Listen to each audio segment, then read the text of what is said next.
In today's short tutorial video, I'm going to show you how you can create an account on Roblox. Therefore, without wasting any of your time, let's jump to the video.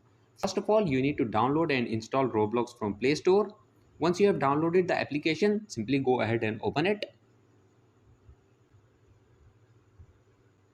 Click on this sign up option. First of all, enter your date of birth. Click on this confirm option. Now enter your username.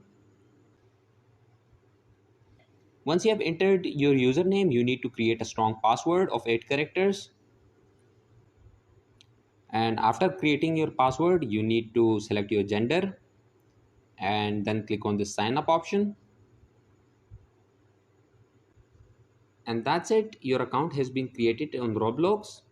Okay guys, that's it for this video. And if you guys have any question regarding this video, then feel free to contact me on Instagram. I'll give the link somewhere in description below. Also, if you guys like the video, then please make sure to hit that like and subscribe button. I'll keep a like aim of 50 likes on this video, so help me achieve that target too. And I'll see you guys in the next video. Peace out.